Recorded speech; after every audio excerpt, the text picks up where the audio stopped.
અમદાવાદ શહેરમાં વરસાદી પાણીથી લોકોને હાલાકી ભોગવવાનો વારો આવ્યો છે। વિપક્ષ દ્વારા કંટ્રોલ રૂમ પણ શરૂ કરવામાં આવ્યો છે।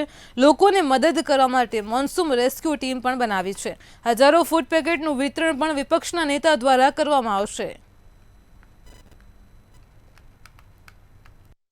अहमदाबाद कांग्रेस कक्ष अहमदाबाद म्यूनसिपल कॉरपोरेशन द्वारा एक हेल्पलाइन नंबर भी डिक्लेयर किया गया है। कल रात से कई फ़ोन उस नंबर पर आए हैं। जनता को काफ़ी तकलीफ़ है, जहां पर पानी भरा है वहां की रेस्क्यू के लिए, और जहां पर लोगों के घर में पानी भरा है, जो लोग खाना नहीं बना पाए, ऐसे फूड पैकेट बांटने का काम कांग्रेस पक्ष द्वारा किया जा रहा है।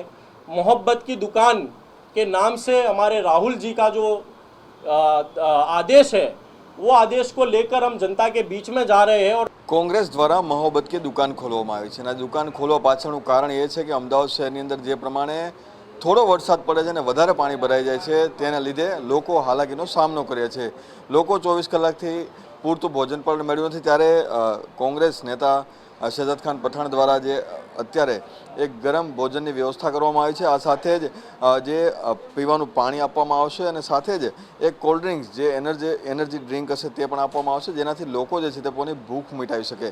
આ પ્રમાણે જે હજારોની સંખ્યામાં જે ફૂડ પેકેટ છે તે બનાવવાની જે કામગીરી છે તે શરૂ કરવામાં આવી છે। આ સાથે જ એક રેસ્ક્યુ ટીમ છે તે પણ ઊભી કરી દેવામાં આવી છે, જેની અંદર પણ મોટી સંખ્યામાં જે યુવાનો જે છે કાર્યકર્તાઓ છે તે જોડાય છે। જે રેસ્ક્યુ ટીમ છે જ્યાં જ્યાં વરસાદી પાણી ભરાણું છે, જે લોકોના ઘરમાં હાલાકીનો જે સામનો છે તે કરતા હશે, ત્યારે આ રેસ્ક્યુ ટીમ છે લોકોને બચાવવાનું જે કામ છે તે કામ કરવાની છે। સાથે જે વરસાદી પાણી ભરાયા જોશે ત્યાંથી લોકોને સુરક્ષિત સ્થળે ખસેડવાની કામગીરી પણ આ જે ટીમ જે છે તેના દ્વારા કરવામાં આવશે।